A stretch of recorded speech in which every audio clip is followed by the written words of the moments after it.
आमीन। प्रभु यीशु मसीह के पाक वचन को पढ़े सुने जाने पर बड़ी बरकत हो, बड़ी आशीष हो। आमीन। आमीन। God bless you. आप सभी अपने स्थानों पर बैठ सकते हैं। और आज का जो वचन, आज का जो संदेश है, बड़ा ही आशीष से भरपूर है। और आज संदेश मैसेज नहीं है कोई, लेकिन आज आपके साथ आशीषों को बांटना है, बरकतों को बांटना है आपके साथ। Hallelujah, hallelujah. और यहाँ पर रोमियो 10, 14 और 15 में, इन्हीं आयतों में हमने एक वचन पढ़ा कि उनके पांव क्या ही सुहावने हैं जो अच्छी बातों का सुसमाचार सुनाते हैं। अब बात किस चीज की है? यहाँ पर दो चीजें हैं। कौन कौन सी? एक पांव के बारे में, दूसरा जो अच्छी बातें सुनाते हैं। Hallelujah, hallelujah, hallelujah. तो इसका एक छोटा सा ही मैंने एक विषय रखा है, फ्राइडे प्रेयर ब्लेसिंग, शुक्रवार की प्रार्थना की आशीष। हालेलुया, शुक्रवार की प्रार्थना की आशीष किस किस ने पाई? हालेलुया। और मैं कहना चाहता हूं कि देखिए, बाइबल में अगर हम देखें, खुदा के कलाम में, पुराने नियम में जो पांव का जो जिक्र आया है 162 बार, पुराने नियम में 162 बार पैर का यानी कि पांव का जिक्र आया है। और नए नियम में 75 बार। नए नियम में कितनी बार है? पुराने में 162 और नए नियम में 75 बार आए, जिसमें से 27 बार प्रभु यीशु मसीह के पैरों का जिक्र आया है। हालेलुया। जिसमें 27 बार प्रभु यीशु मसीह के पांव का जिक्र आया है। हालेलुया। और बात किस चीज की है? पांव की। और यहाँ पर रोमियो में हमने पढ़ा है, उनके पांव क्या ही सुहावने हैं जो अच्छी बातों का सुसमाचार सुनाते हैं। Hallelujah, hallelujah. और रोमियो 8 उसकी 28 में लिखा है, जो लोग परमेश्वर से प्रेम रखते हैं उनके लिए सब बातें मिलकर भलाई ही को उत्पन्न करती हैं। जो लोग परमेश्वर से प्रेम रखते हैं उनके लिए सब बातें मिलकर भलाई ही को उत्पन्न करती हैं। यानी कि जो कुछ भी विश्वासी के जिंदगी में होता है वो सब कुछ परमेश्वर की मर्जी से होता है। फिर चाहे वो अच्छा होता है, चाहे वो बुरा होता है, हमें वो अच्छा लगे तब इसमें परमेश्वर की मर्जी है, हमें अच्छा ना लगे तब भी इसमें परमेश्वर की मर्जी है। हालेलुया। तो इसीलिए परमेश्वर, खुदा का कलाम हमें सिखाता है, और परमेश्वर की मर्जी के बगैर हम कुछ नहीं कर सकते। हालेलुया। जब परमेश्वर की मर्जी, परमेश्वर की इच्छा हमारे जीवन में पूरी होती है और वो हमारी भलाई के लिए होती है, तब हम परमेश्वर के बगैर कुछ नहीं कर सकते हैं। हालेलुया। और उसके साथ जुड़े बिना हम कुछ भी प्राप्त नहीं कर सकते हैं। जैसा कि पवित्र शास्त्र यूहन्ना की इंजील 15 उसकी 4 और 5 में भी लिखा है, तुम मुझसे अलग, तुम मुझ में बने रहो और मैं तुम में, जैसे डाली दाखलता के साथ जुड़ी रहती है। हालेलुया। वैसे ही तुम अपने आप फल नहीं सकते। अगर आपको अपने जीवन में फलवंत होना है, आपको आगे बढ़ना है, आत्मिकता में आगे बढ़ना है, तब आपको परमेश्वर के वचन के साथ जुड़ना ही होगा। Hallelujah, hallelujah. वैसे ही यीशु मसीह कहता है कि तुम भी यदि मुझ में बने ना रहो तो नहीं फल सकते। अगर हम प्रभु यीशु मसीह में बने नहीं रहते तो हम कभी भी फलवंत नहीं हो सकते, क्योंकि यीशु मसीह कहता है मुझसे अलग होकर तुम कुछ नहीं कर सकते। हालेलुया। तो इसीलिए परमेश्वर का वचन, खुदा का कलाम, रोमियो 8:28, जो लोग परमेश्वर से प्रेम रखते हैं उनके लिए सब बातें मिलकर भलाई ही को उत्पन्न करती हैं, और उनके पांव क्या ही सुहावने हैं जो अच्छी बातों का सुसमाचार सुनाते हैं। आज मैं थोड़ा सा आपके साथ ना अपनी लाइफ के बारे में, अपनी जिंदगी के बारे में थोड़ा सा शेयर करूंगा बातों को, और मैं ये बताना चाहूंगा कि ये जो स्थान, ये जो जगह है, इस जगह को परमेश्वर ने पहले से ही चुना हुआ था। हालेलुया। इसमें ना तो मेरी कोई इच्छा थी, ना मेरे माता पिता की कोई इच्छा थी कि यहाँ पर परमेश्वर का भवन बने, या परमेश्वर की आराधना हो, या परमेश्वर की स्तुति हो। इसमें मेरी या मेरे माता पिता की कोई भी इच्छा नहीं थी। हालेलुया। और आप देखिए, इस घर की जब तैयारी हुई थी तब से ही यहाँ पर प्रार्थनाएं शुरू हो चुकी थी। तब हम छोटे थे, और जब इस स्थान पर यहाँ पर प्रार्थनाएं, पास्टर लोगों का आना जाना लगा रहता था। हालेलुया। और काफी लंबे समय तक एक आर्मी के पास्टर थे, यहाँ हमारे नजदीक ही आर्मी की यूनिट है, तो वहां से उस वक्त आर्मी के पास्टर थे, और उनका नाम विजय था, और वो जबलपुर के रहने वाले थे। और वो जब यहाँ पर उन्हें मालूम पड़ा कि यहाँ पर एक मसीही फैमिली रहती है, तो वो हमारे पास आए और उन्होंने हमसे कांटेक्ट किया, और यहाँ पर उन्होंने उस वक्त, और आप समझ लीजिए उस वक्त मैं चौथी क्लास में पढ़ता था जब हम यहाँ पर आए थे, और उसके 2-4 साल बाद के बाद ही यानी कि प्रार्थनाओं का दौर शुरू हो गया था। हालेलुया। और उसके बाद लगातार वो पास्टर जो थे, विजय पास्टर, जो जबलपुर के थे, और वो हर शुक्रवार के दिन यहाँ इस घर में प्रार्थना करते थे।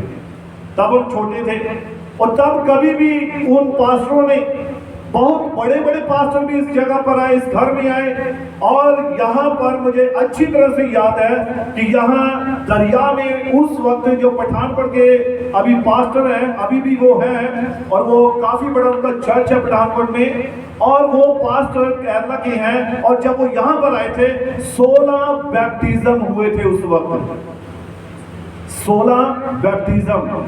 और ये काफी समय पहले की बात है, कम से कम 35 साल पुरानी, या मैं इससे भी बढ़कर कह सकता हूं। हालेलुया। और वो भी आते थे, और भी बहुत सारे पास्टर, बहुत सारे खुदा के सेवक आते थे, और वो यहाँ पर प्रार्थनाएं करते थे, दुआएं मांगते थे। परंतु कभी किसी पास्टर ने यहाँ पर ये भविष्यवाणी नहीं की, कभी किसी पास्टर ने ये नहीं कहा कि आपका बड़ा बेटा पास्टर बनेगा या छोटा बेटा पास्टर बनेगा, या उन्होंने कभी ऐसी भविष्यवाणी नहीं की, ना उन्होंने कभी कहा कि यहाँ कभी चर्च लगेगा। हालेलुया।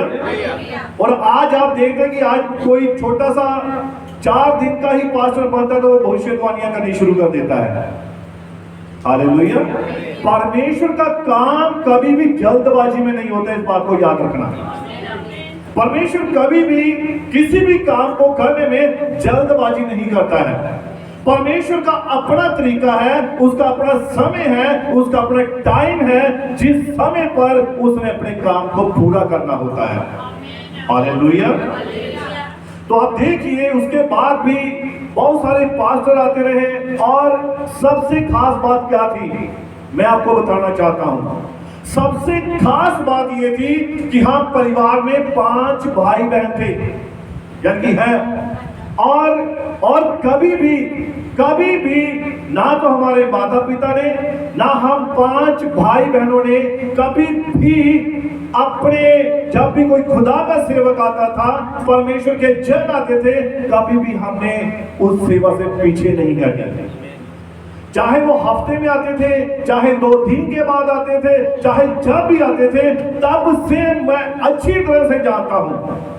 और मुझे याद है, कभी भी चाहे पास्टर सुबह आते, शाम को आते, कभी भी किसी भी टाइम आते, उनका हमेशा वेलकम होता था। हालेलुया। कई बार स्थितियां ऐसी होती थी, हालात ऐसे होते थे कि पास्टरों का आना या सेवकों का आना वो किसी भी वक्त आ जाते थे, परंतु कभी भी हमने ये सवाल नहीं किया कि आप यहाँ इस वक्त क्यों आए। हाँ, एक बार एक प्रॉब्लम आई थी, वो भी पिताजी के द्वारा। वो भी क्या, दोपहर के टाइम एक पास्टर थे और वो दोपहर के समय जब पूरा परिवार, गर्मियों का बड़ा ऐसा मौसम था, ऐसा माहौल था कि वो आराम के साथ अंदर लेटे हुए थे और वो पास्टर कोई एक सेवक आया और उसने आकर सीधा दरवाजा खोला, अंदर सोफे पर जाकर बैठ गया। और जो पिताजी थे वो डैडी मेरे वो लेटे हुए थे और जैसे मैंने पलटा तो एकदम से देखा कि ये व्यक्ति कौन बैठा सोफे में, क्योंकि बेड के साथ ही सोफे।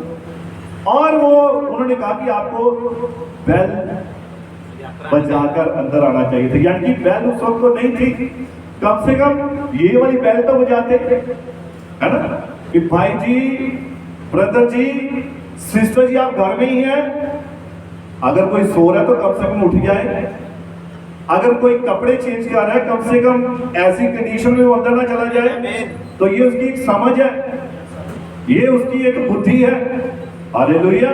और मैं समझता हूं शायद नहीं होंगे तो कई बार नहीं मालूम पड़ता है, मैं दोष नहीं निकालता, लेकिन कई बार हमसे अचानक ऐसा हो जाता है, मन में ऐसा कुछ नहीं है, दिमाग में ऐसा कुछ नहीं है, परंतु अचानक ऐसा हो जाता है। लेकिन बहुत सारे मैंने ऐसे भी लोग देखे हैं जो सचमुच में ऐसा ही करते हैं। ऐसे भी हैं जो ऐसा करते हैं कि चुपचाप जाएंगे, देखते हैं पास्टर जी क्या कर रहे हैं, है ना, चुपचाप जाकर खड़े हो जाएंगे, देखना शुरू करेंगे, बातें सुनना शुरू कर देंगे। तो ये एक सबसे बुरी बात है। ये अच्छी बात है? बताइए, बोली सभी बताइए। आप घर में खाना खा रहे हैं, ऊपर जाकर अच्छा की खा रहे हो, मैंने भी बताओ भाई, है ना, जाते ही ऊपर। तो ये सब क्या है? ये अच्छी बातें नहीं है। तो मैं ये बताना चाहता हूं, उस वक्त हम कभी भी, चाहे सेवक चाहे किसी भी टाइम आए, लेकिन सेवा में कोई कमी, तो आज उसी का फल है। हालेलुया। और मेरी वाइफ, मेरी पत्नी जो है, ये भी, इनके भी जो बैकग्राउंड, वो भी काफी इनकी मसीहत में आगे बढ़ने वाली, और मेरा भी मसीहत में आने का इनका काफी योगदान है। हालेलुया। यानी कि इनकी प्रार्थनाओं का, इनके पिताजी की प्रार्थनाओं का, यानी कि मेरे ससुर जी का, वो इस दुनिया में अब नहीं है, तो वो प्रार्थना ही थी जो आज मुझे यहां तक लेकर आई है। हालेलुया। परंतु कभी भी मन में ये विचार नहीं था, ये सोच नहीं थी कि मैं एक पास्टर बनूंगा या एक सेवकाई करूंगा, ऐसा कोई भी हमारे मन में, मेरे मन में विचार नहीं था। हालेलुया। परंतु आप देखिए, और धीरे धीरे समय बीता, हालात बदले, पर मैं कभी भी पास्टर बनने के बारे में, चर्च खोलने के बारे में मेरे मन में कभी विचार नहीं आया। जबकि हमारे जो पहले पास्टर थे, जहां हम सभी पहले हम जाते थे, तो वहां पर उन्होंने भी कई बार कहा कि आपके यहाँ चर्च शुरू करते हैं। तो मैंने कहा नहीं, चर्च क्या शुरू करना, ये क्या कोई बच्चों का खेल है? ये क्या कोई बड़े आराम से जहां मर्जी जैसे मर्जी कर लो? ऐसा नहीं है। तो मैंने मना कर दिया। फिर 2-4 साल, 5 साल बाद के बाद फिर उन्होंने कहा चर्च शुरू करते हैं। मैंने कहा अभी भी नहीं, समय नहीं है, टाइम नहीं है। तो मैंने अपनी पत्नी से बात की, और इन्होंने भी कहा कि चर्च चलाना कोई आसान काम नहीं है। हालेलुया। भाई ने पोस्ट डाली थी एक ग्रुप में, एक सेवक के बारे में, किसने पढ़ी थी वो? बड़ी बातें भी सुननी पड़ती हैं, सब कुछ करना पड़ता है। ये नहीं कि पास्टर ने टाई लगाई है, माइक लगा हुआ है और ऊपर चढ़े हुए हैं मंच पर, वाह वाह, सारी कलीसिया ताली बजा रही है, खुश हो रहे। यहां तक पास्टर का रूप मत देखिए। क्या समझ रहे मेरी बात को? यहां तक का आप रूप मत देखिए, आप इसके पीछे की पहले बैकग्राउंड देखिए। यीशु मसीह क्रूस पे चढ़ गया, हम आसानी से बोल देते हैं, है ना, कितनी आसानी से कहते हैं यीशु मसीह मेरे लिए क्रूस पे चढ़ा है। अच्छा, तेरे लिए चढ़ा? मालूम है कैसे चढ़ा है? क्या सीढ़ी लगी थी? क्या कंधों पर उठाकर क्रूस पर चढ़ाया गया है? पहले उसका क्रूस का रास्ता देख लीजिए। उसको रास्ते में जो उसके साथ हुआ, उन बातों को याद कर लीजिए। उसने उस क्रूस को उठाने से पहले क्या क्या काम काम किए, क्या क्या उसने लोगों को किस प्रकार से उनके जीवन में काम किया, उन बातों को याद कर लीजिए। आप जब उन सारी बातों को याद करेंगे तब आप कह सकते हैं बड़े प्रेम से, हाँ यीशु मसीह मेरे लिए कुर्बान हुआ। तब आप कह सकते हैं। ऐसे नहीं यीशु मेरे लिए मरा नहीं, मेरे लिए उसने लहू बहाया, मेरे से कोड़े खाए, ऐसी बातों से कोई कोड़े नहीं खाए हैं। आपको उन कोड़ों की मार को महसूस करना है, आपको उस क्रूस के दर्द को महसूस करना है, आपको उन कीलों को जब ठोका जा रहा था आपको उन कीलों को महसूस करना है। आपके हाथ में एक छोटा सा कांटा लग जाए आप सारा दिन तड़पते रहते हैं, है ना।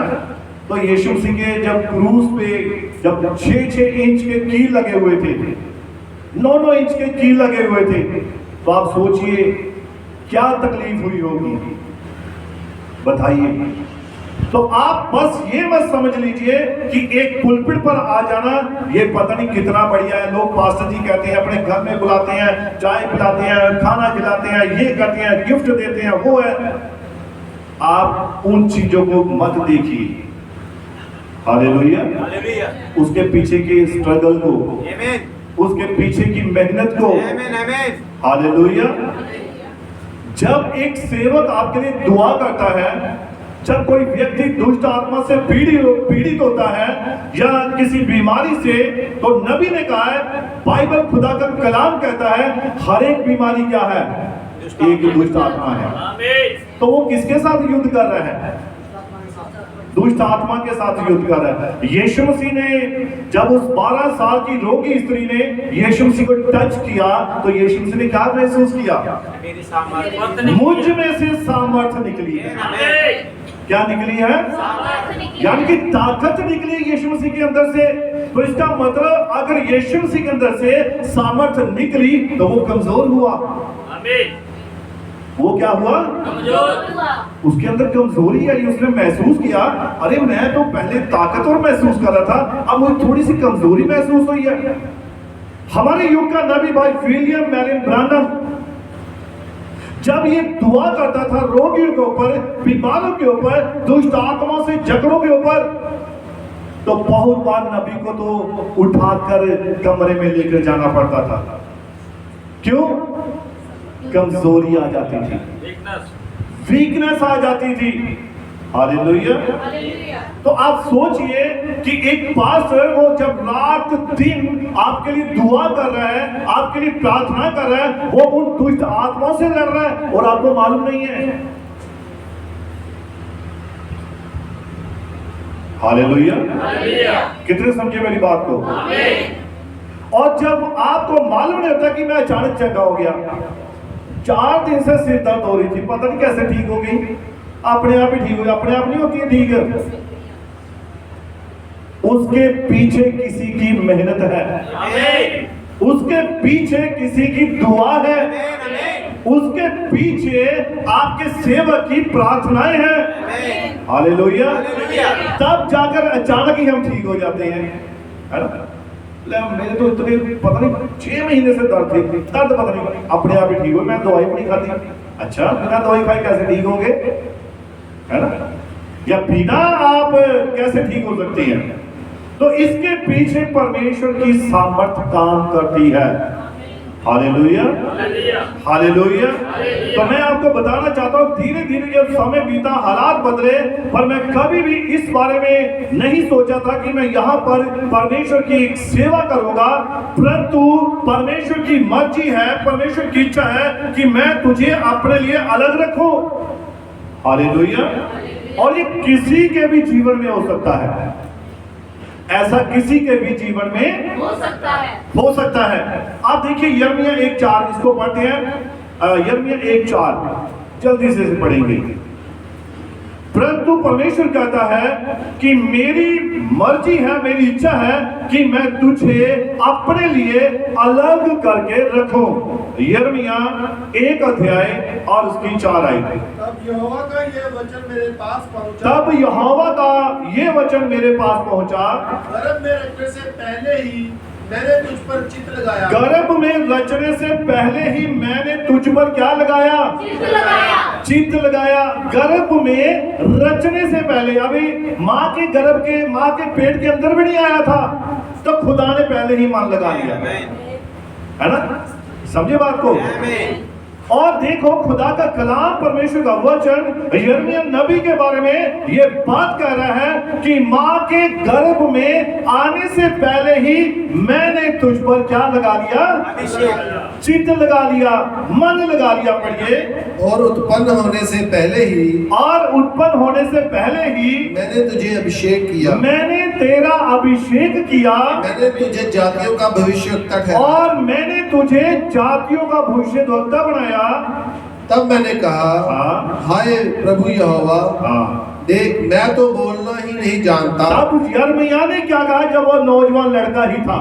हाय प्रभु यहोवा, देख मैं तो बात करना नहीं जानता। पढ़िए। क्योंकि मैं लड़का ही हूँ। क्योंकि मैं लड़का ही हूँ। परंतु यहोवा ने मुझसे कहा, परंतु यहोवा ने मुझसे कहा, मत कह कि मैं लड़का हूँ। मत कह कि मैं लड़का हूँ। पढ़िए। क्योंकि जिस किसी के पास मैं तुझे भेजूं, क्योंकि जिस किसी के पास मैं तुझे भेजूं, वहाँ तू जाएगा, वहां तू जाएगा। और जो कुछ मैं तुझे आज्ञा दूं, और जो कुछ मैं तुझे आज्ञा दूं, वही तू कहेगा। वही तू कहेगा। जो खुदा बोलेगा, जो वचन बोलेगा, जो संदेश बोलेगा, जो नबी बोलेगा, जो पौलुस बोलेगा, वही मैं बोलूंगा। Hallelujah, hallelujah. अब देखिए, और मेरी इच्छा या मेरी मर्जी से ये बात शुरू नहीं हुई, ये परमेश्वर की मर्जी थी। अगर मेरी मर्जी होती तो मैं कब का चर्च शुरू कर लेता था। कब का चर्च शुरू हो जाना था, स्टार्टिंग में, शुरुआत में। और ध्यान दें, हमने कुछ समय पहले एक बंदगी शुरू की थी वीरवार की, और उसमें मैं समझता हो सकता मेरी मर्जी हो, है ना, वो सब मेरी मर्जी हो। परंतु उस बंदगी में 4, 5, 10 लोग, कभी पूरी कलीसिया नहीं आई। तो इसमें किसकी मर्जी हुई? मेरी मर्जी हुई, इंसान की मर्जी हुई, मनुष्य की इच्छा हुई। परंतु मनुष्य की इच्छा परमेश्वर के सामने बेकार है। Hallelujah, hallelujah. बातों को समझना है आपने। और देखिए उसके बाद क्या हुआ। और जब एक दिन मैं और मेरी फैमिली, मेरे बच्चे, हम सब शाम के समय जो फैमिली प्रेयर करते हैं, और ये हमारी रूटीन थी, और हम पूरी रीति के अनुसार, जैसे कि एक परिवार को, एक मसीही फैमिली को प्रार्थना करनी चाहिए, वैसे ही हम प्रार्थना करते थे। आज भी करते हैं। हालेलुया। और एक दिन क्या हुआ, हम हर रोज शाम को जब नाइट प्रेयर करते थे, और एक दिन अचानक सर्दी का मौसम था, और रात के 9 बजे के करीब मेरे मन में परमेश्वर ने अगुवाई की। और आप जानते होंगे उस दिन की बात को। और उस दिन रात 9 बजे के करीब मेरे मन में, जब हम दुआ कर रहे थे, फैमिली प्रेयर करके हटे, अभी शायद शुरुआत की थी हमने, तो मेरे मन में खुदा ने कहा कि आज कलीसिया के साथ दुआ करेंगे, आज चर्च के भाई बहनों के साथ हम ऑनलाइन प्रेयर करेंगे। और 9 बजे शायद मैंने व्हाट्सएप पे कॉलिंग कर दी थी सभी को, और वो पहला दिन था जिस दिन हमने ऑनलाइन सभी ने मिलकर प्रार्थना की। उस दिन वचन पढ़ा गया था, और लिखा, और मैंने देखा अचानक ऑनलाइन सभी को व्हाट्सएप कॉल की, तो काफी भाई बहन जुड़े, और वचन पढ़ा गया, प्रार्थना की गई, और सभी भाई बहनों को अच्छा लगा, और सभी ने आशीष पाई। हालेलुया। और इस बात को करीब कितना समय हो गया है? 2-3 साल के करीब, शायद 2 साल, है ना। और प्रभु जानता है, इसमें मेरी कोई इच्छा नहीं थी, इसमें मेरी कोई इच्छा नहीं थी, मेरी कोई मर्जी नहीं थी। फिर भी प्रभु यीशु के लहू की सुरक्षा में काफी दिनों से हम प्रार्थना द्वारा आशीष पा रहे हैं। हालेलुया। ये एक आशीष है, ये एक बरकत है। हालेलुया। और कई भाइयों और कई परिवार कहते थे कि पास्टर जी आप हमारे घर में नहीं आते हैं।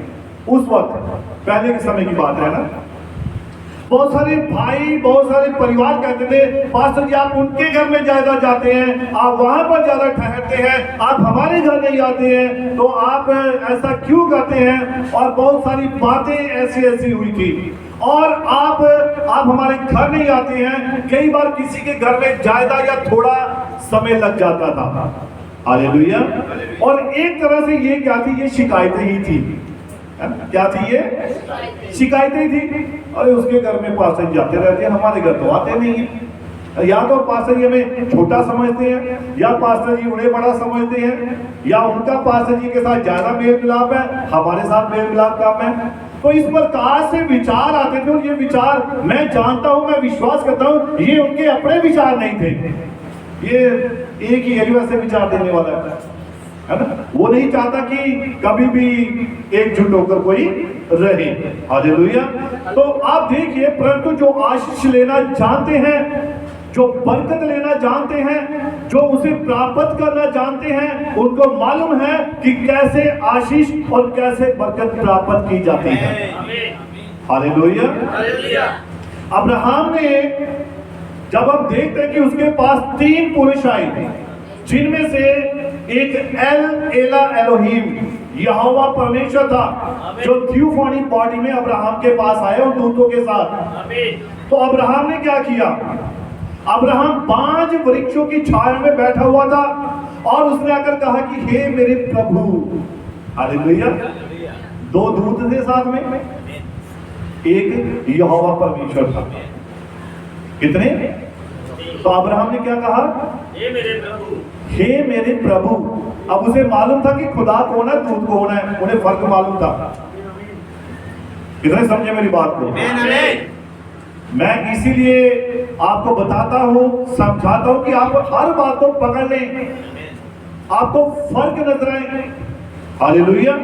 अब्राहम एलोहीम को जानता था, उसे मालूम था ये प्रभु से, हे मेरे प्रभु भीतर आ, है ना। उसे ये कहा हे मेरे प्रभुओ, है ना। तो ये हे मेरे प्रभुओ, ये किसने कहा था? ये अब्राहम के भतीजे लूत ने कहा था। हालेलुया। उसने कहा हे हमारे प्रभु अंदर आओ, है ना। और देखिए यहां पर अब्राहम जानता था खुदा एक ही है। खुदा कितने हैं? एक ही परमेश्वर है। और जब उसने अंदर लेकर गया तो उसने कैसे बरकत पाई? उसने बिठाया, उसने पला हुआ बछड़ा काटा, दही दूध हर चीज लेकर आया और उन्हें पेट भर के खिलाया। जब पेट भर के खिलाया तो उसके बाद खुदा ने क्या कहा? अब्राहम आने वाली ऋतु में तेरे पुत्र होगा। बरकत कब मिली? सेवा करने के बाद मिली। कब मिली? सेवा करने के बाद मिली। जबकि खुदा की निगाह में तो पहले से ही था, लेकिन जब परमेश्वर अपने समय पर आता है वो परफेक्ट समय होता है। हालेलुया। हालेलुया। सेवा करने के बाद बरकत मिली और खुदा ने उसे अब्राहम को जातियों का पिता बना दिया। ये कितनी बड़ी एक ब्लेसिंग है, कितनी बड़ी आशीष है। कहां एक भी संतान नहीं और कहां जातियों का पिता बना दिया। हालेलुया। तो और देखिए उसके बाद तो प्रभु यानी कि आप देखिए तो प्रभु की यानी कि कृपा से, पवित्र आत्मा की प्रेरणा से उसके बाद हमने जब ये शिकायतें आती थी, ये भाई बहनों का, परिवारों का, अंदर आप उधर रहते हैं, आप उधर ज्यादा बैठते हैं, आप उधर ज्यादा जाते हैं, तो प्रभु ने अगुवाई की कि अब हर घर में विजिट होगी। तो उस विजिट के द्वारा वो कौन सी थी? शुक्रवार की प्रार्थना। हो सकता है वैसे अगर जाते थे तो इधर उधर की बातें होती थी, पास्टर जी उसने मुझे ये बोल दिया, पास्टर जी उसने मुझे ये कह दिया, उसने ऐसा कर दिया, फलाने भाई ने ऐसा कर दिया, फलानी बहन ने ऐसा कर दिया।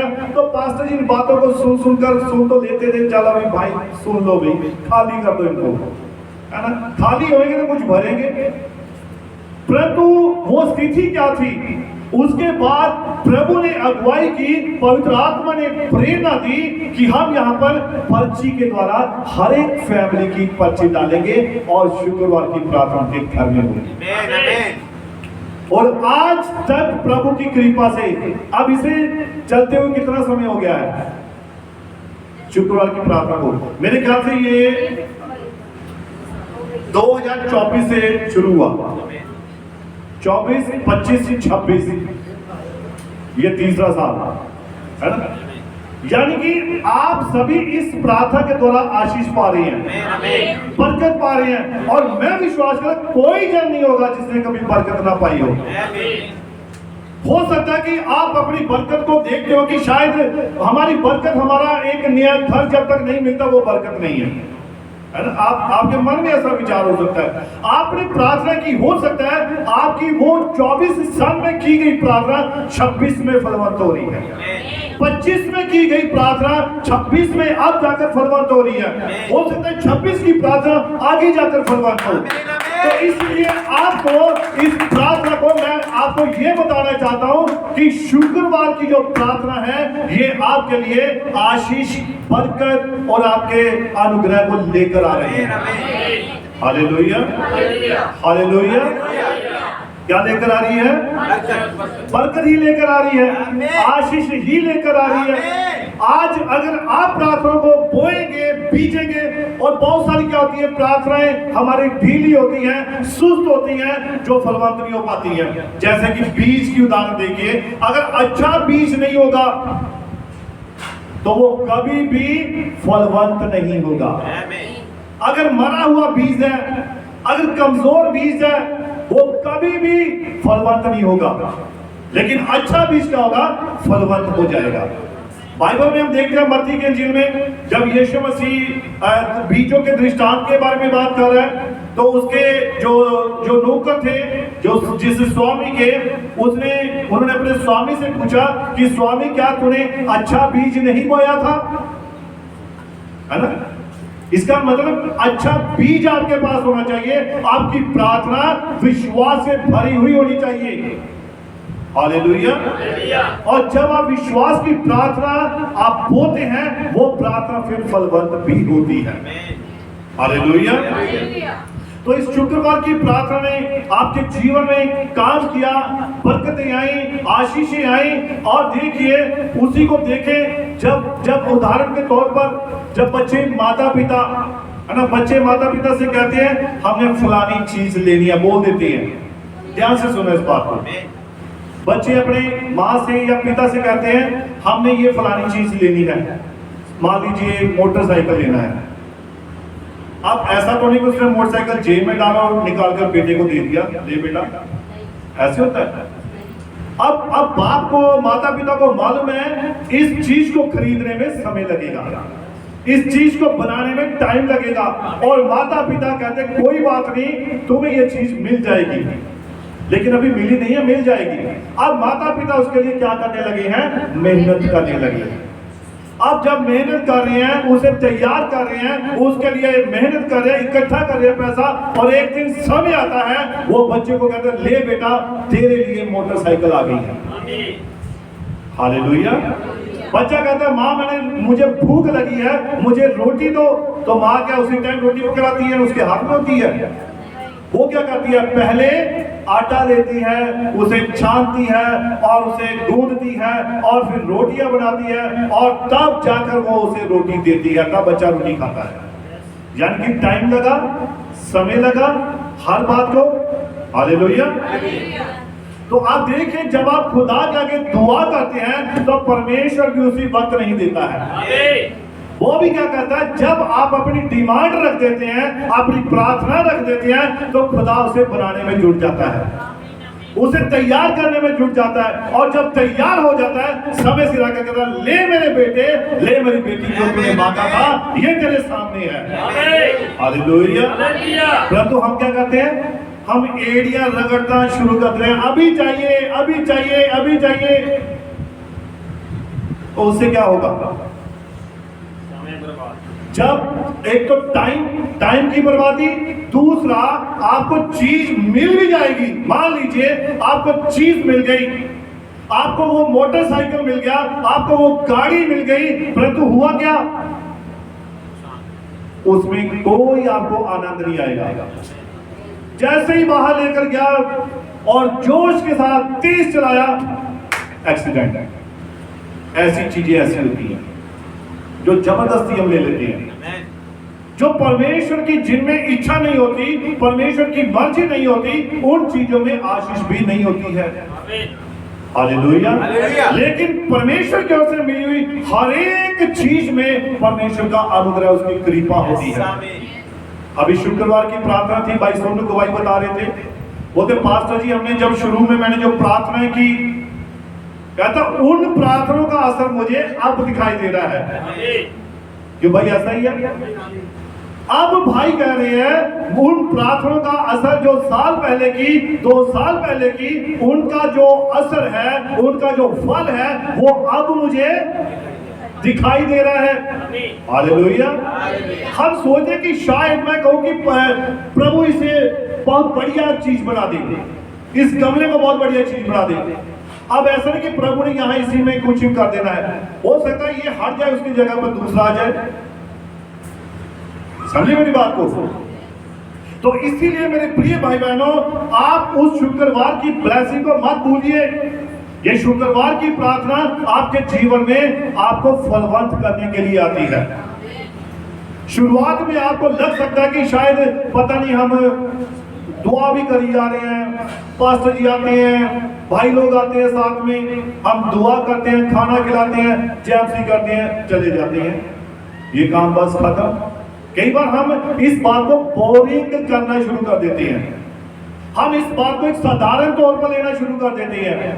और जब आप तीसरी टर्न, चौथी, 7वीं टर्न है, 7 संपूर्णता की ओर, तो आप देखिए, प्रभु ब्लेस करे, आशीष करे आपको। तो आप देखिए कि कई बार क्या होता है, बहुत सारे परिवारों में हो सकता है ऐसा हो जाए, या हो सकता है वो समझ रहे होंगे अभी ये भी एक ना रूटीन बन गई है ना, पर्ची निकालो, पास्टर जी आएंगे, भाई लोग साथ में आएंगे, दुआ करेंगे 1 घंटा, और उसके बाद खाना खाएंगे, चले जाएंगे, और वो इस बात को नॉर्मल लेना शुरू कर देते हैं। हमारे बीच में हमारी बहन रीता है और पूजा भी बैठी हुई है पीछे। हाँ, इनको मैंने जब शुक्रवार की प्रार्थना थी, शायद आज से कोई महीना पहले की बात है शायद, या उससे पहले, और इनके घर में जब प्रार्थना हो रही थी, तो मैंने कह रहा था आप एक स्कूटी ले लीजिए ताकि आप चर्च समय पर आ सके, ऐसा ही था। तो इन्होंने क्या जवाब दिया, पास्टर जी हम कैसे ले सकते हैं, है ना, आपने थोड़ा ऐसा बोला है ना। तो मैंने कहा कोई बात नहीं, प्रभु करेगा इंतजाम। तो आप देखिए उसके अगले शायद शुक्रवार को जब इनके घर में बारी आई थी, या हम शायद किसी कारण के लिए या किसी कारणवश गए थे, तो इन्होंने बताया पास ही हमने स्कूटी ले ली। आमीन आमीन। और वो भी फ्री में। आमीन। वो भी फ्री में मिल गई। किसने इंतजाम किया? परमेश्वर ने, प्रभु ने, वो सब कुछ करने में सामर्थ्य है। आप ये मत सोचिए कैसे होगा, कहां से पैसे आएंगे, कैसे हम लेकर आएंगे। प्रभु ने आपके लिए वो चीज पहले से ही उस घर में खड़ी कर रखी थी, है ना, वो पहले से वहां खड़ी कर रखी थी। और जब ये गए, उन्होंने कहा ये आपके लिए ले जाओ। ये है प्रभु की कृपा, शुक्रवार की ब्लेसिंग की आशीष, और हर परिवार में आ रही है वो, हर परिवार को वो मिल रही है। Hallelujah hallelujah. और देखो, आप इसे कभी भी हल्के में मत लेना इस चीज को। मैंने क्यों कहा, रोमियो की वो आयत कि क्या ही सुहावने हैं उनके पांव जो सुसमाचार का क्या करते हैं, प्रचार करते हैं या उसका सुनाते हैं। हालेलुया। और देखो होता क्या है, और प्रभु ने प्रेरणा दी हर घर में जाने की। खुदा ने कहा भाई मैं तुझे कलीसिया की बातें नहीं सुनने दूंगा, मैंने तुझे तरीका ही ऐसा दे दिया है, अब हर महीने हर हफ्ते में तू कलीसिया के घर में होगा। अब हर हफ्ते होती है। अब कोई कहता है पासे आप हमारे घर नहीं आते, कोई कह सकता है ना।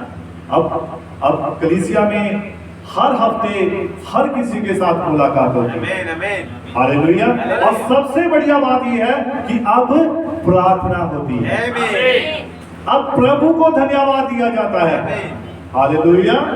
तो आप देखिए, ये है एक शुक्रवार की ब्लेसिंग। और देखिए इसका कारण क्या है, हमें क्यों ऐसा करना है। और प्रभु ने प्रेरणा दी कि हर घर में जाने की, कि क्यों परमेश्वर कैसे आपके घर आता है, अपने सेवक के द्वारा, अपने पास्टर के द्वारा। जैसा कि निर्गमन 23 उसकी 20, इसको थोड़ा पढ़ते हैं, जल्दी से निकालेंगे, जल्दी थोड़ा निकालेंगे हम। लेवी व्यवस्था 21:10, मत्ती 10:40, यूहन्ना 13:20। निर्गमन 23 उसकी 20 आयत पढ़ेंगे। पुराने नियम में सुन मैं एक दूत तेरे आगे आगे भेजता हूँ, सुन मैं एक दूत तेरे आगे आगे भेजता हूँ, जो मार्ग में तेरी रक्षा करेगा, जो मार्ग में तेरी क्या करेगा, रक्षा करेगा। और जिस स्थान को मैंने तैयार किया है, और जिस स्थान को मैंने तैयार किया है उसमें तुझे पहुँचाएगा। उसमें तुझे पहुंचाएगा। उसके सामने सावधान रहना, उसके सामने क्या रहना है, सावधान रहना है। पढ़िए। और उसकी मानना, और उसकी मानना, या अपनी मानना, उसकी मानना, उसकी मानना। पढ़िए। उसका विरोध ना करना, और उसका विरोध ना करना, क्योंकि वह तुम्हारा अपराध क्षमा ना करे, क्योंकि वह तुम्हारा अपराध क्षमा ना करे, ना करेगा। पढ़िए। इसीलिए कि उसमें मेरा नाम रहता है, इसीलिए कि उसमें मेरा क्या रहता है, नाम रहता है। किसके अंदर, खुदा के दूत के अंदर। हालेलुया। किसके अंदर है, खुदा के दूत। आपके घर में कौन आ रहा है शुक्रवार को, दूत आ रही है ना। तो एक दूत जो खुदा ने कहा है कि तेरे आगे आगे चलेगा, और उसके अंदर क्या रहता है, मेरा नाम रहता है। और जिसके अंदर, जिसके पास खुदा का नाम है, उसका विरोध मत करना, उसकी बात को मानना। हालेलुया। हाँ पढ़िए। यदि तू सचमुच उसकी माने, यदि तू सचमुच उसकी माने, और जो कुछ मैं कहूँ वह करे, और जो कुछ मैं तुझे कहूँ वो करे, तो मैं तेरे शत्रुओं का शत्रु, तो मैं तेरे शत्रुओं का शत्रु, शत्रु, और तेरे द्रोहियों का द्रोही बनूंगा। और तेरे द्रोहियों का द्रोही बनूंगा। हालेलुया। हालेलुया। हालेलुया। हालेलुया। हाँ, लेवी व्यवस्था 21:10 पढ़िए। लेवी व्यवस्था 21 अध्याय उसकी 10 और 12, जल्दी जल्दी।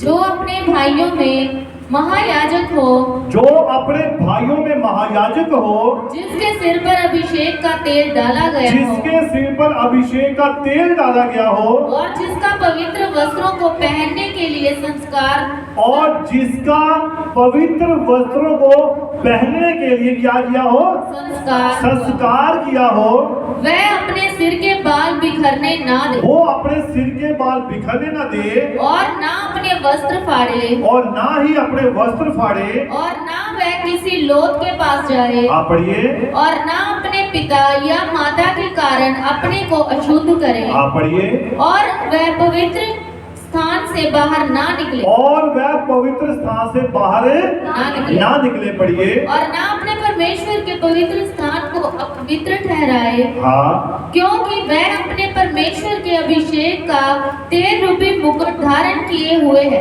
क्या धारण किए हुए है, अपने परमेश्वर के अभिषेक का क्योंकि वह अपने परमेश्वर के अभिषेक का तेल रूपी मुकुट धारण किए हुए है। मैं यहोवा हूँ। कौन है उसके पास, मैं यहोवा हूँ। हालेलुया। हालेलुया। अब देखिए मत्ती की इंजील 10:40 पढ़िए जल्दी से।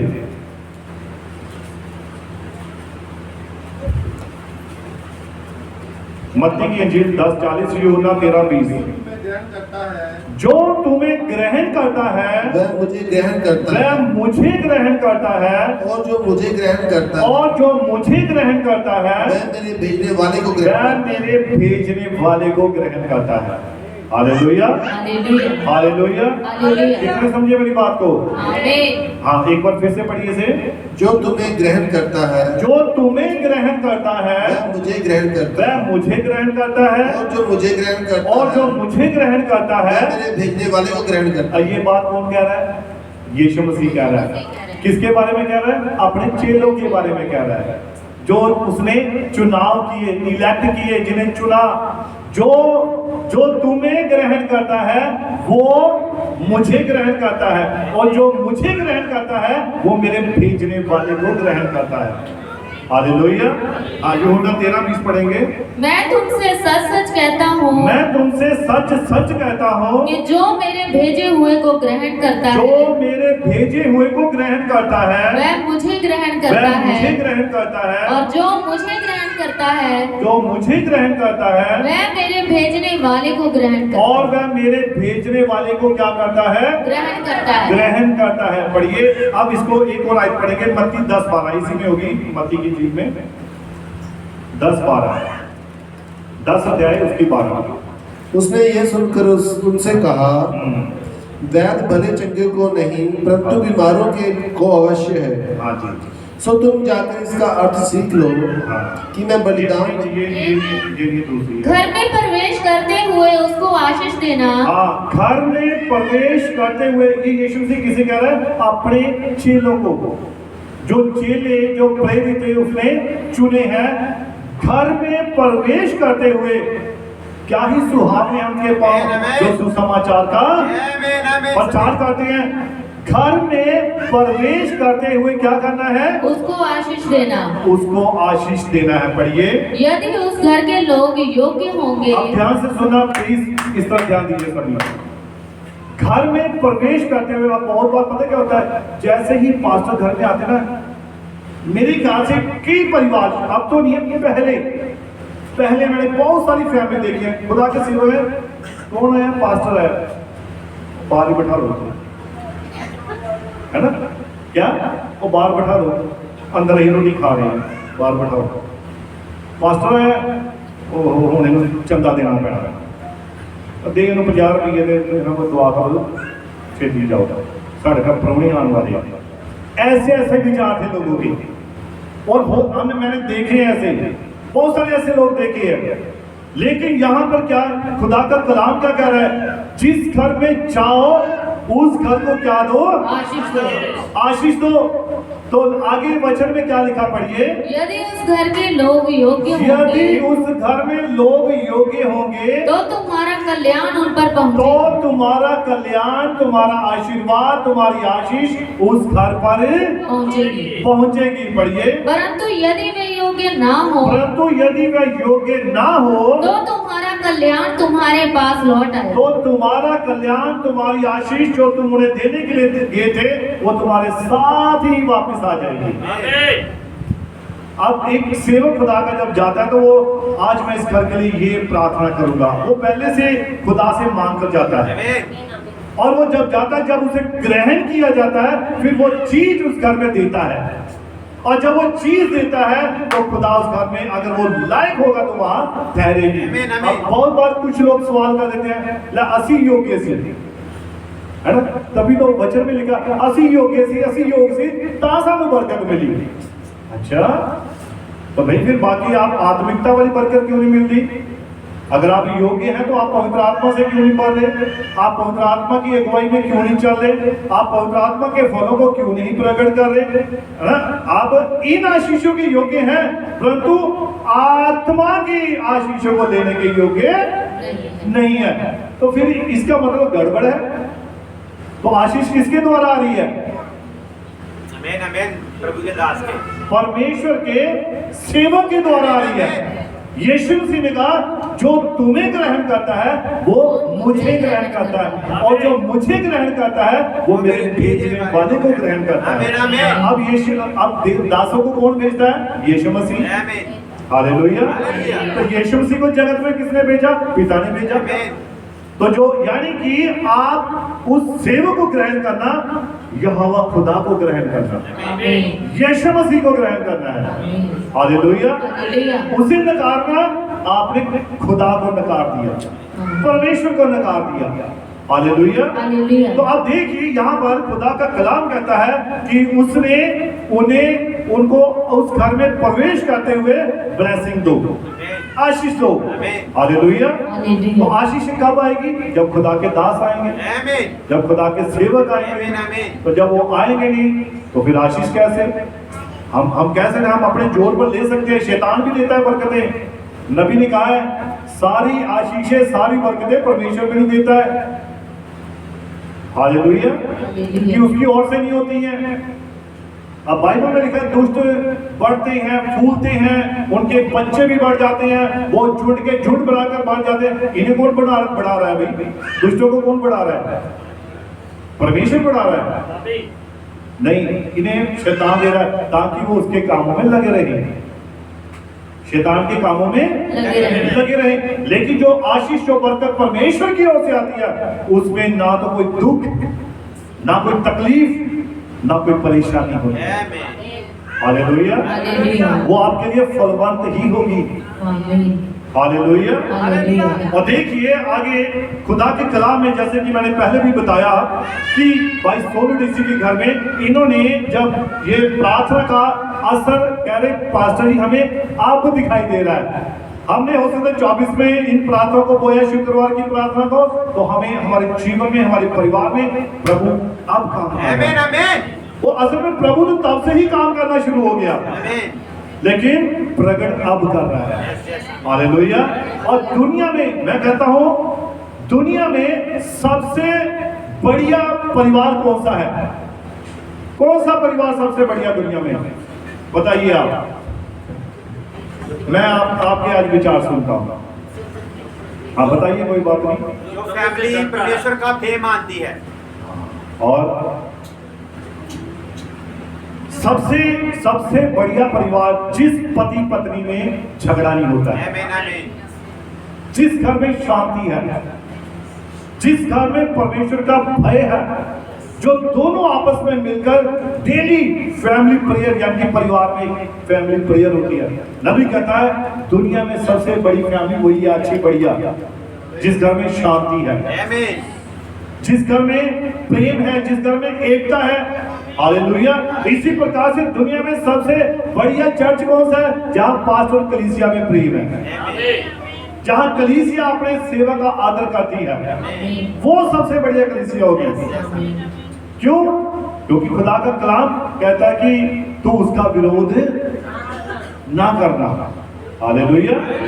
एक फैमिली और एक चर्च दोनों एक समान है, दोनों एक समान है। हालेलुया। अब ध्यान दें, मत्ती 8:14 में लिखा है यीशु ने पतरस के घर में आकर ही उसकी सास को चंगा किया था। ऐसा ही है? ध्यान से सुना इस बात को, जल्दी जल्दी।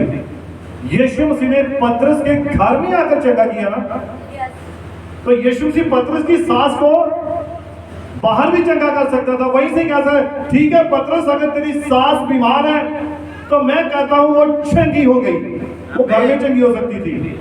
अगर यीशु मसीह ऐसा चाहता तो ऐसा हो जाना था। आमीन आमीन। परंतु प्रभु यीशु मसीह के पांव उस घर में पड़ने थे, उसे उस घर में जाना था और उसने जाकर उसको बुखार से खुद चंगा करना था। हालेलुया। किसी स्थान पर, किसी जगह पर प्रभु को खुद जाना पड़ता है। हालेलुया। और यीशु मसीह ने उसके घर में, पतरस के घर में गया, अपने पांव डाले, तब उसकी सांस चंगी होगी, उसकी सेवा टहल करने लगी। अब जक्कई की तरफ ध्यान दीजिए। जक्कई के घर में यीशु को जाना अवश्य था, जबकि वो तो गुलर के पेड़ से उतरा, वहीं बातचीत हो गई थी, वहीं सब कुछ हो गया। ठीक है जक्कई, तू बड़ा अच्छा है भाई, तूने मेरे लिए पेड़ के ऊपर चढ़ गया, तू प्रभु को देखने के लिए तूने ये इतना कष्ट सहा। और यीशु मसीह भी वहीं से उसे आशीष देकर जा सकता था, परंतु प्रभु जानता था मुझे जक्कई के घर में जाना अवश्य है। और जब यीशु मसीह जक्कई के घर में गया, उसके पांव पड़े तभी उद्धार आया, तभी उस घर में उद्धार आया। जक्कई का मन बदल गया, जक्कई का जीवन बदल गया। उसने कहा जो कुछ मैंने अगर किसी से 2 गुना लिया है, मैं 4 गुना वापस लौटाता हूं। ये है जब प्रभु के दास, खुदा के सेवक यीशु मसीह घर में आता है, उस घर में उद्धार होता है, उस घर में मुक्ति आती है, उस घर के बंधन टूटते हैं, उस घर की परेशानियां टूट जाती हैं, उस घर के जितने भी अंधकार की शक्तियां सब दूर हो जाती हैं। किसके द्वारा? खुदा के सेवक के आने के द्वारा। Hallelujah, hallelujah. इसीलिए आप इसे शुक्रवार की प्रार्थना को एक साधारण प्रार्थना मत समझिए। बहुत सारे पास्टर आपके घरों में आते होंगे, लेकिन क्या करेंगे? आपको इधर उधर की बातें करके चले जाएंगे। लेकिन आपके लिए ये एक सबसे बड़ी ब्लेसिंग है, सबसे बड़ी आशीष है कि शुक्रवार की विजिट आपके घर के लिए, आपके लिए, आपके परिवार के लिए एक आशीष, एक बरकत को लेकर आती है। हालेलुया। यीशु मसीह संत मत्ती की इंजील 25 अध्याय 31 में यीशु मसीह कहता है, मैं तुम्हारे घर आया। कहाँ आया? घर आया।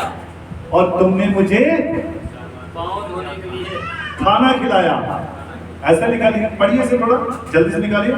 संत मत्ती की इंजील 25 अध्याय उसकी 31 आयत से पढ़िए। जब मनुष्य का पुत्र अपनी महिमा में आएगा, हाँ पढ़िए। और सब स्वर्गदूत उसके साथ आएंगे, तो वह अपनी महिमा के सिंहासन पर विराजमान होगा, तो वो अपनी महिमा के सिंहासन पर विराजमान होगा, और सब जातियां उसके सामने इकट्ठा की हाँ, जाएंगी। पढ़िए। और जैसे चरवाहा भेड़ों को बकरियों से अलग कर देता है, हाँ जी, वैसे ही वह उन्हें एक दूसरे से अलग करेगा। हाँ पढ़िए। वह भेड़ों को अपनी दाहिनी ओर और बकरियों को बाईं ओर खड़ा करेगा। हाँ, पढ़िए। तब राजा अपनी दाहिनी ओर वालों से कहेगा, हे मेरे पिता के धन्य लोगों, हे मेरे पिता के धन्य लोगों, आओ उस राज्य के अधिकारी हो जाओ। अब देखिए ये कौन से लोग हैं, ध्यान से सुनना मेरी बात को। Hallelujah, hallelujah. ये वो लोग हैं जिन्होंने प्रभु यीशु मसीह को अपने घर में उतारा। किसके रूप में? सेवक के रूप में। अब देखिए यहाँ पर यीशु मसीह क्या कह रहा है, पढ़िए इसको आगे। हे मेरे पिता के धन्य लोगों, हे मेरे पिता के धन्य लोगों, आओ उस राज्य के अधिकारी हो आओ जाओ, उस राज्य के अधिकारी हो जाओ, जो जगत के आदि से तुम्हारे लिए तैयार किया गया है। किसके लिए तैयार किया गया? जिन्होंने खुदा के वचन को पूरा किया, जिन्होंने खुदा के सेवकों का आदर किया। हालेलुया। हालेलुया। इस संदेश को जरूर याद रखना। और उसके बाद पढ़िए, क्योंकि मैं भूखा था। अब यीशु मसीह कहता है क्योंकि मैं भूखा था और तुमने मुझे खाने को दिया। तुमने मुझे खाने को दिया। मैं प्यासा था और तुमने मुझे पानी पिलाया। और तुमने मुझे पानी पिलाया। मैं परदेशी था और तुमने मुझे अपने घर में ठहराया। और तुमने मुझे अपने घर में ठहराया। मैं नंगा था और तुमने मुझे कपड़े पहनाए। मैं बीमार था और तुमने मेरी सुधि ली। मैं बंदी गृह में था और तुम मुझसे मिलने आए। किसको मिलने के लिए गए? खुदा के दास को, एक विश्वासी को। हालेलुया। अब देखिए तब धर्मी लोग उसे क्या उत्तर देंगे? अब धर्मी जिन्होंने यीशु मसीह को अपने घर में उतारा, जिनकी यीशु मसीह यहाँ पर प्रशंसा कर रहा है, जिनके बारे में यीशु मसीह बोल रहा है, अब वो लोग धर्मी लोग उसको क्या उत्तर देंगे? पढ़िए। तब धर्मी उसको उत्तर देंगे, हाँ, हे प्रभु, हमने कब तुझे भूखा देखा? हे प्रभु, हमने कब तुझे भूखा देखा और खिलाया? या प्यासा देखा और पानी पिलाया? हमने कब तुझे परदेशी देखा और अपने घर में ठहराया? यानी कि ये सारी बातें उन्होंने कहा, प्रभु हमने तो कब तुझे देखा, कब हमने खाना खिलाया, कब हमने पानी पिलाया, कब हमने तुझे कपड़े दिए, कब हम तेरा हालचाल पूछने के लिए आए। अब उन्हें मालूम नहीं था वो अनजाने में खुदा की सेवा कर रहे थे। आमीन। वो यीशु मसीह का आदर कर रहे थे, वो खुदा के लोगों का आदर कर रहे थे। हालेलुया। हालेलुया। परंतु परमेश्वर खुदा का कलाम कहता है, 41 आयत पढ़िए इसे आप। तब राजा उन्हें उत्तर देगा, हाँ। मैं तुमसे सच कहता हूँ कि तुमने जो मेरे इन छोटे से छोटे भाइयों में से 41 40 41 41। तब वह बाईं और वालों से कहेगा, तब वह बाईं और वालों से कहेगा। हे शापित लोगों। हाँ, एक मिनट पहले दाहिने हाथ वाले है ना, कौन से? दाएं हाथ, ये सज्जा हाथ, ये खब्बा हाथ। अब खब्बे हाथ वाले और सज्जे हाथ वाले है ना, दाएं बाएं। ये दाएं वाले इन्होंने सेवा की, इन्होंने क्या की? इन्होंने सेवा की। ये बाएं वाले सेवा तो इन्हें भी मौका मिला, इन्हें मौका मिला परंतु किया नहीं। अब इनके लिए तो अनंत स्वर्ग का राज्य है, परंतु इनके लिए क्या आ गया? 41 आयत का पढ़िए। तब वह बाईं और वालों से कहेगा, तब वह बाईं और वालों से कहेगा, हे शापित लोगों, हे शापित लोगों, मेरे सामने से उस अनंत आग में मेरे चले जाओ। सामने से उस अनंत आग में चले जाओ। अब देखो, इनके लिए अनंत आग है, उनके लिए अनंत जीवन है। क्या है? अनंत जीवन। अनंत जीवन है। पढ़िए इसको आगे। जो शैतान और उसके दूतों के लिए तैयार की जो गई है, शैतान और उसके दूतों के लिए तैयार की गई है, क्योंकि मैं भूखा था क्योंकि मैं भूखा था और तुमने मुझे खाने को नहीं दिया, और तुमने मुझे खाने को नहीं दिया। नहीं दिया। पढ़िए। मैं प्यासा था, मैं तुमने प्यासा मुझे था। पानी नहीं पिलाया, मैं प्यासा था, तुमने मुझे पानी नहीं पिलाया। नहीं पिलाया। मैं परदेशी था और मैं तुमने परदेशी था और तुमने मुझे अपने घर में नहीं ठहराया। और तुमने मुझे अपने घर में नहीं ठहराया। मैं नंगा था और तुमने मुझे कपड़े नहीं पहनाए। और मैं नंगा था और तुमने मुझे कपड़े नहीं पहनाए। मैं बीमार और बंदी गृह में था हाँ। और तुमने मेरी सुधि ना ली। हाँ, अब 44 आयत पढ़िए। तब वे उत्तर देंगे, अब ये उत्तर दे रहे हैं। पहले दाहिने वाले उत्तर दे रहे थे कि कब प्रभु हमने तुझे खाना खिलाया, कब हमने तुझे पानी पिलाया, प्रभु हमें तो मालूम नहीं। परंतु फिर भी वो स्वर्ग राज्य के अधिकारी हैं। परंतु ये जो बाईं ओर वाले हैं, बाईं ओर वाले, इनके लिए क्या है? तब वो उत्तर देंगे, हे प्रभु, हे प्रभु, हमने तुझे कब भूखा या प्यासा या हमने परदेशी, कब तुझे भूखा देखा, प्यासा देखा, परदेशी देखा, नंगा देखा, बीमार देखा, बंदी गृह में देखा, और देखो, सेवा टहलने में की। और कहता है, मैं तुमसे सच कहता हूं, तुमने जो इन छोटों से छोटों में से किसी एक के साथ किया, वो मेरे साथ नहीं किया। यीशु मसीह आपके पास आता है, वो आपके पास मिलना चाहता है। हालेलुया। प्रभु इनके पास आया था, वही देखकर कुंडी बांध कर लिया, मास्टर आगे लाड़ो कुंडा, और भाई आ गया, फलाना भाई आ गया, फलाना आ गया, चलो जी साइड पे कह लो, घर है नहीं, सिर ते चुन्नी बन ली, मैं बीमार है, दुआ कर दो पास्टर जी, फिर पासे सीधी चल जाता। तो ये वो लोग हैं जिन्होंने ये वाले बहाने बना लिए और अनंत आग के भागी बन गए। तो मेरे प्रिय भाई बहनों, शुक्रवार की प्रार्थना आपके लिए आशीषों की बरकत की प्रार्थना है। ये सबसे बड़ी ब्लेसिंग है और आपको इसमें पूरी चौकसी के साथ बैठना है। आप इसे साधारण मत लीजिए। ये तो आपके लिए मैं कहता बहुत बड़ी एक आशीष है, बहुत बड़ी एक बरकत है। हर रोज देखो, हम जब 9:30 की प्रार्थना में बैठते हैं, हम एक दूसरे के लिए दुआ करते हैं। चाहे कोई प्रार्थना में जुड़ता है, चाहे नहीं भी जुड़ता है, मैं तो चाहता हूं सभी जुड़े, सभी बरकत पाए, सभी आशीष पाए। परंतु जो नहीं भी जुड़ते हैं, प्रभु ने भी बरकत दे। Hallelujah, hallelujah. तो इसलिए मेरे प्रिय भाई बहनों, आपको इन बातों को इग्नोर नहीं करना है। हालेलुया। तो कितने आशीष पा रहे हैं या पाने वाले हैं या और अभी भी पा रहे हैं, सभी हैं। हम सभी ने आशीष पाई है, सभी ने बरकत पाई है, किसी न किसी रूप में। किसी ने हो सकता अपनी बीमारी से, हो सकता किसी ने अपनी चंगाई से, किसी ने अपने कोई घर की कोई प्रॉब्लम थी, वो ठीक हो गई। अब ब्लेसिंग यही नहीं है कि आपको कुछ बहुत बड़ा मिल जाए। आप जिंदा हैं, यही सबसे बड़ी आशीष है। आप प्रभु की उपस्थिति में आ जाते हैं, यही सबसे बड़ी आशीष है। Hallelujah, hallelujah, hallelujah. हालेलुया। तो प्रभु आपको बड़ी बरकत दे, बड़ी आशीष दे। और मैं कहना चाहता हूँ, देखो हर बार हम यहाँ पर किस लिए आते हैं? सीखने के लिए। किसके लिए? सीखने के लिए। हमें एक वचन पढ़ा, उसका विरोध ना करना। अब देखिए, एक पास्टर वो कभी भी आपको आपकी बेइज्जती करने के लिए शब्द नहीं कहता है। ऐसा होता है कभी? हो सकता है ऐसा कभी? नहीं हो सकता। उसे मालूम है मैं क्या कह रहा हूं। नबी ने भी कहा है, मैं जानता हूं कि परमेश्वर मेरी हर एक बात का हिसाब लेगा जो मैं यहाँ पुरखी से बोलता हूं। हालेलुया। और नबी जानता कि परमेश्वर मेरे मन के उद्देश्यों को भी जानता है कि मैं ये बात किस उद्देश्य से कह रहा हूं, कि क्या मेरा उद्देश्य सही है या मेरा उद्देश्य गलत है। तो नबी कहता है खुदा मेरी हर एक बात को जानता है। हालेलुया। तो इसलिए मैं कुछ इंस्ट्रक्शन भी आपको बताना चाहता हूं, खास करके ये हमारे लीड करने वाले भाइयों के लिए है और हमें सीखना है। अब इसमें ऐसा नहीं होना चाहिए कि अब जब किसी के